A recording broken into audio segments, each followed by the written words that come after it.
함께 보시는 말씀 사도행전 20장 29절 30절 우리 한 목소리로 보셨습니다. 시작. 내가 떠난 후에 사나운 이리가 여러분에게 들어와서 그 양떼를 아끼지 아니하며 또한 여러분 중에서도 제자들을 끌어 자기를 따르게 하려고 어그러진 말을 하는 사람들이 일어날 줄을 내가 아노라. 아멘. 네, 감사합니다. 오직 예수님, 예수님의 은혜 평강이 넘치시기를 축원합니다. 아멘. 네, 오늘 함께 읽으신 사도행전 20장 29절 30절 오늘 본문을 토대로 에베소 교회에 있을 일에 대한 바울의 예견이라는 제목으로 말씀받겠습니다. 자, 이제 앞으로 사도 바울이 떠나게 될 것입니다. 에베소 교회를 떠나게 될 텐데 이제 사도 바울이 떠나게 되면 사단이 이제 에베소 교회를 공격하고 역사하게 될 것입니다. 이것에 대해서 지금 사도 바울이 얘기하고 있는 것이죠. 자, 에베소 교회에 있을 일에 대한 바울의 예견입니다. 바울의 예견. 자, 밀레노라고 하는 항구 도시에 에베소 장로들을 청해서 마지막 최후 고별 간증 설교를 쭉 진행해 오고 있습니다. 사도 바울이 어떻게 에베소 교회에서 충성되게 섬겼는지에 대해서 쭉 설명을 하고 그리고 권면에 들어가서 몇 마디를 지금 하고 있는 것입니다. 자신과 교회를 위해서 먼저 죄를 멀리하라. 에베소 장로들에게 스스로 몸가짐을 삼가라. 그렇게 얘기했죠. 그 다음에 교회를 돌보라. 주님의 핏값으로 사신 교회를 돌보고 여러분들에게 맡겨주신 이 교회를 여러분들이 최선을 다해서 잘 섬기라. 이렇게 권면을 했습니다. 그리고 오늘 본문은 역시 이제 바울이 지금 에베소 장로들에 대해서 그 에베소 장로들에게 목회적인 지금 충고 조언을 하고 있습니다. 목회적인 충고죠. 목회 사역을 진행하면서 이단들이 나타나고 그리고 거짓 종들이 나타나게 될 것이다. 자, 그래서 더욱더 신앙적으로 얼마나 경계해야 될지 그렇게 해서 교회를 반드시 돌보고 지키라. 이렇게 지금 얘기를 진행하고 있는 것입니다. 자세히 한번 살펴보도록 하겠습니다. 에베소 교회에 있을 일에 대한 바울의 예견. 첫 번째로 사나운 이리가 들어와 양떼를 아끼지 않으리라. 이렇게 얘기합니다. 29절을 같이 읽습니다. 시작. 내가 떠난 후에 사나운 이리가 여러분에게 들어와서 그 양떼를 아끼지 아니하려. 아멘. 사나운 이리가 들어와서 양떼를 아끼지 않으리라. 아끼지 않으리라. 거짓 종들이 와서 교회 영혼들을 해치게 돼요. 이렇게 지금 얘기하는 것이죠. 여기서 아끼지 않으리라 그런 뜻은 뭐냐면은 원어 뜻이 통탄할 그리고 가혹할 그런 뜻입니다. 그냥 거짓 종들이 와가지고 이단들이 역사하면서 가혹하게 통탄스러울 정도로 영혼들을 해친다는 것입니다. 영혼들 갖다 도둑 맞아요. 이리떼가 와가지고 양들 훔쳐가는 것처럼 이런 일이 역사가 벌어진다. 영적으로 이제 그렇게 비유를 하면서 얘기를 하는 것입니다. 자, 지금도 역시 이제 우리 한국교회에 많은 이단들이 나타났죠. 통일교 문선명부터 해서 그리고 여호와 증인 그리고 하나님의 교회 장길자 안산홍 증인회 그리고 이제 최근까지 역시 신천지를 중심으로 해서 한국교회에 엄청난 큰 타격을 입혔고 해를 입혔습니다. 이 영혼들을 도둑질해 가는 것입니다. 이 잘못된 사상과 잘못된 가르침이 드러나면 영혼이 죽어버려요. 이제 이렇게 되는 것이죠. 하나님 말씀, 성경 말씀을 근거로 해서 거짓 선지자와 참 선지자를 분명히 말씀드립니다. 제가 분명히 말씀드립니다. 여러분들 이사야서 56장, 여러분들 거짓 선지자의 모습이 이런 모습이에요. 자, 거짓 선지자가 딱 나와요. 딱 규정을 짓습니다. 이런 자들이 바로 거짓 선지자다. 여러분 분별하셔야 됩니다. 자, 이사야서 56장 10절 12절 한번 우리가 말씀을 나눴는데요. 거짓 선지자의 모습입니다. 거짓 선지자는 첫 번째로 맹인이에요. 맹인. 그러니까 진리에 무지하다는 것입니다. 그 사람이 얼마나 달콤한 얘기를 하고 그리고 얼마나 신사적이고 이거 중요하지 않아요. 진리에 대해서 무지하다는 것입니다. 맹인이다. 볼 줄을 몰라요. 자, 분명히 얘기하고 있어요. 그다음 두 번째 이사야가 하나님께서 이사야를 통해 하시는 말씀이에요. 자, 거짓 선지자들은 맹인이고 두 번째로 벙어리 개들이다. 이렇게 표현합니다. 벙어리 개. 그러니까 짖을 줄 모릅니다. 집안에 도둑이 들어왔는데 짖어가지고 주인을 깨우든지 뭐 그 도둑을 갖다 쫓아내든지 해야 되잖아요. 근데 걔가 벙어리예요. 짖을 줄 모릅니다. 어떤 상황이 벌어졌는데 거기에 대해서 이 선지자가 분명히 선포를 하고 증거를 하고 경고를 하고 하나님의 말씀을 드러내고 이렇게 해서 깨우고 뭐 이런 이렇게 역할을 해야 되는데 전혀 이런 역할을 하지 않습니다. 그래서 세 번째, 족한 줄 알지 못한다 이렇게 나옵니다. 족한 줄 알지 못한다. 굉장히 탐욕적입니다.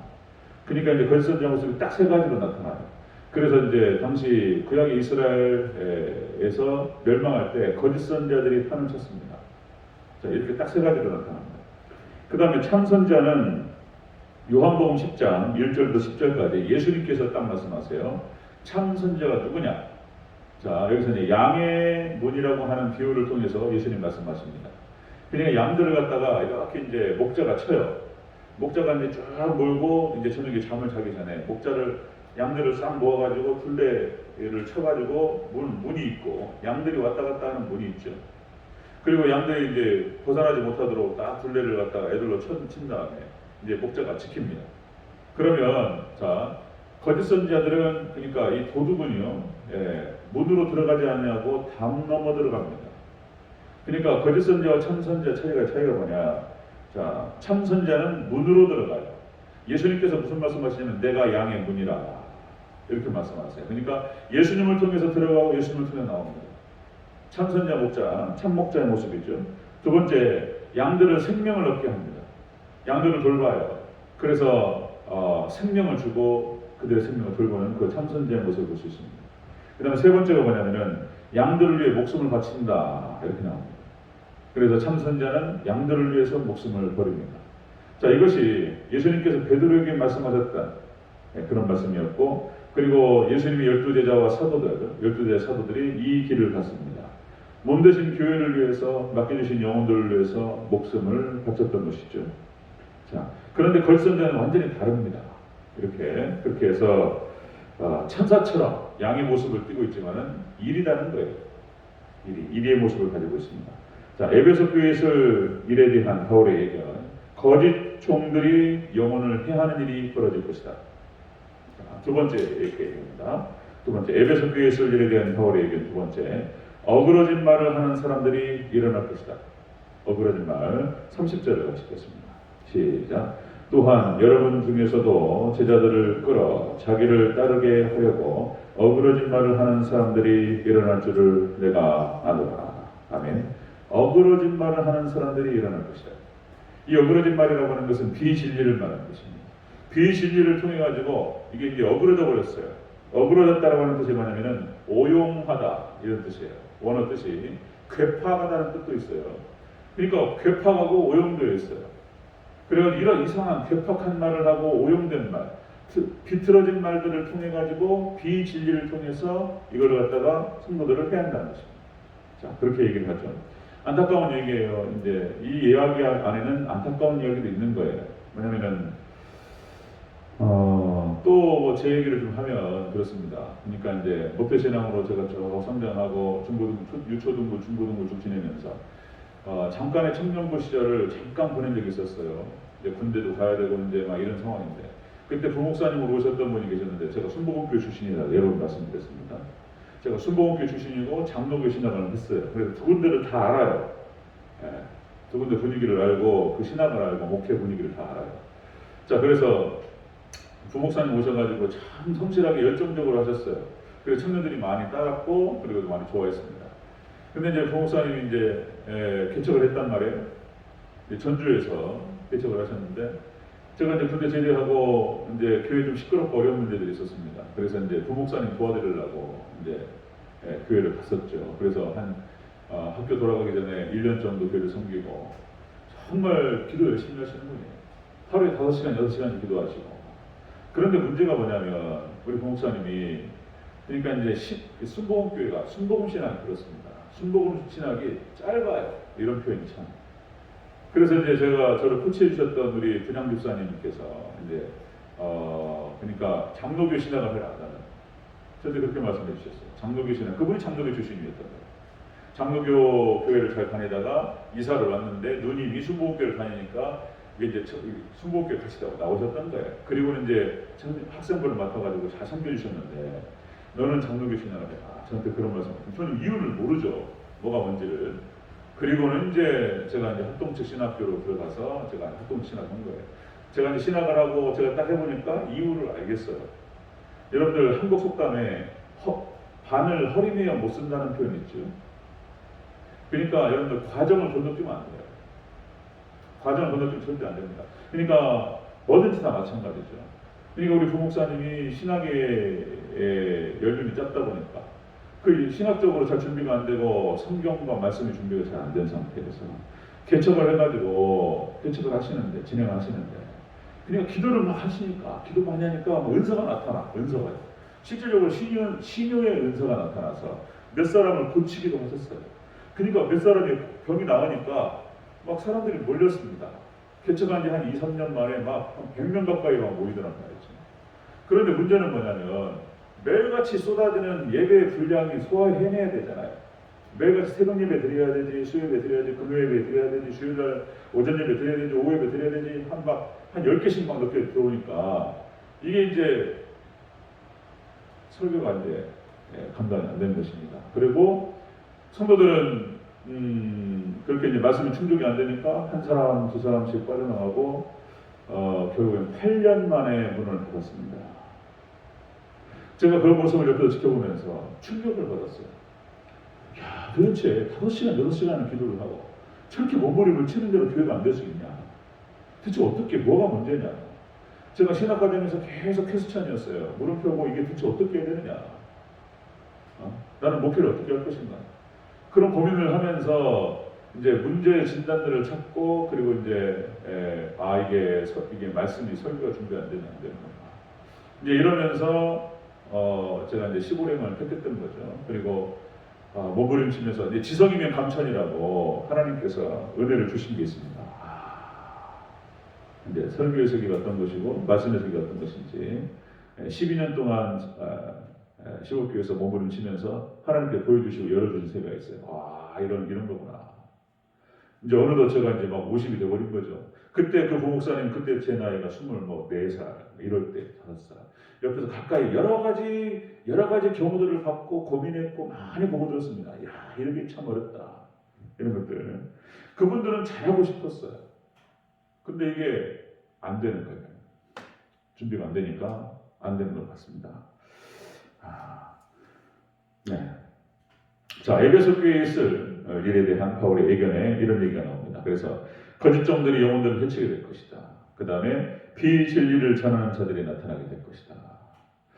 이게 이제 다른 말씀을 전하고 싶지만 이게 안 되는 거예요. 네. 구약, 그러니까 성경신학이 열려야 돼요. 조직신학만 세워지는데 10년 넘게 걸립니다. 해보니까. 조직신학이 잘 세워지고 성경신학을 열어가야 돼요. 그럼 구약을 몰라요. 성경이 어마어마하게 방대해서 이거를 구약 성경과 신약 성경을 열어가는데 이게 보통 일이 아닌 거예요. 이건 많은 학습과 고민과 그리고 경험이 필요합니다. 자, 그런 안타까운 그런 일도 있었습니다. 자, 세 번째 보겠습니다. 에베소 교회에 있을 일에 대한 바울의 예견. 세 번째로 제자들을 끌어 자기를 따르게 할 것이다. 이렇게 얘기합니다. 다시 한번 30절 보겠습니다. 30절 시작. 또한 여러분 중에서도 제자들을 끌어 자기를 따르게 하려고 어그러진 말을 하는 사람들이 일어날 줄을 내가 아노라. 아멘. 거짓 종들이 성도들을 미혹해서 자기를 추종하게 만든다는 것입니다. 이 거짓 종들, 거짓 선지자들의 특징이 그렇습니다. 특징이 자기를 따르게 한다. 여러분들 사도행전 8장 10절부터 11절까지 거기에 마술사 시몬이 나와요. 이 사람들을 현혹시켜가지고 속여요. 마술이라고 하는 것이 눈속임이잖아요. 눈속임을 통해가지고 사람을 혹하게 만들어요. 그리고 자기를 추종하게 만들고 따르게 만든다는 것이죠. 이런 것처럼 자, 거짓 종들이 결국은 자기를 따르게 한다는 것입니다. 그래서 이 특징이 그런 것입니다. 자기만 높이고 자기만 따르게 한다. 그러니까 이제 이게 교회를 우민화 정책이라는 표현이 있습니다. 우민화 정책이 뭔지 아십니까? 우민화 정책. 교인들을 바보로 만들어요. 우민어 전체 바보로 만들고 눈과 귀를 닫습니다. 눈과 귀를 멀게 만들어요. 그리고는 다 보지 못하게 만들어요. 분별하지 못하게 만들어버립니다. 자, 그렇게 얘기하는 거예요. 그래서 이 거짓 종들의 특징이 뭐냐면은 이게 사기꾼이에요. 영적인 사기꾼적인 특성이 있습니다. 사단이 역사하니까 그런 거예요. 자, 여러분들 진리는 우리를 자유케 할 줄로 믿습니다. 여러분들 진리를 통해서 분별하시기를 주의로 축원합니다. 저는 분명히 또 말씀드려요. 그래서 뭔 자신감이 있어서 그렇게 얘기하느냐. 아니 이건 제가 확실히 본 게 있어요. 이것이 전부인 거야. 네, 다른 얘기하면 그것이 이상한 거예요. 그래서 제가 당당하게 말씀드리는 거예요. 그래서 기도원도 가셔서 다 둘러보시라. 그리고 한국교회 최고로 손꼽는 분들 설교도 들어보시고 저하고 비교해보시라. 다 얘기합니다. 네. 그런 말씀을 드리는 것이죠. 무슨 오만하고 그만한 게 아니고요. 정확하게 제가 노선을 분명히 봤기 때문에 말씀을 드리는 것이고 그렇습니다. 그래서 여러분들 마지막 때 종말 때는 구약교회 구약 이스라엘 백성들이 망할 때에 가장 강력하게 역사했던 것이 사단이 역시 거짓 선지자들을 통해서 역사했습니다. 마지막 때도 마찬가지입니다. 신약 때에도 역시 거짓 선지자들인 거예요. 그러니까 바리새인, 사두개인, 종교 지도자들이 다 거짓된 거예요. 이게 이제 역사가 반복돼요. 성경 역사가 패턴이. 마지막 종말 때에 거짓 선지자 나타납니다. 그래서 가짜들이 판을 쳐요. 그럼 뭐가 가짜인가 뭐가 진짜인가는 여러분 최소한 분별하실 수 있어야 되는 거예요. 네. 안 그러면은 영혼을 도둑맞습니다. 네. 하나님께서 제게 허락하셨다는 그러니까 최대한 여러분들의 눈을 뜨게 하는 거예요. 눈을 뜨게 하고 볼 수 있게 만들고 그리고 여러분들이 분별할 수 있는 능력들을 키워드리고 그렇게 하는 것입니다. 그래서 어디를 보나 정확하게 보고 분별할 수 있도록 그렇게 만들고 저를 정확하게 볼 수 있도록 제가 그렇게 노력할 것입니다. 그래서 여러분들 마지막 때 여러분들 진리의 말씀을 토대로 분별하실 수 있기를 주의로 축원합니다. 그렇게 하세요. 안 그러면 도둑맞아요. 길을 잃어버립니다. 자, 에베소 교회에 있을 일에 대한 바울의 얘기는 사도 바울이 딱 떠나는 순간 말씀 사역자가 딱 지키고 있을 때는 꼼짝 못해요. 그런데 말씀이 딱 사라지는 순간 막 혼탁해져 버립니다. 그냥. 사단이 역사해버려요. 자, 거짓 종들이 영혼을 헤아려 할 것이다. 그리고 두 번째, 비진리를 전하는 자들이 나타날 것이다. 그리고 세 번째, 거짓 종들이 성도들을 미혹시켜서 자기들을 따르게 하려 할 것이다. 그래서 에베소 성도들에게 지금 여러분들은 이것을 조심하고 이제 내일 또 나옵니다. 이야기가 내가 여러분들에게 가르쳤다. 눈물로 권면했던 것들을 기억하라. 여러분들 중요합니다. 여러분들 기도 많이 하시고 말씀 많이 보시고 이 마지막 때 깨어서 분별하시기를 주님으로 축원합니다. 저를 위해서 기도해 주시고 여러분들 말씀밖에 없는 줄 믿습니다. 아멘. 기도하겠습니다.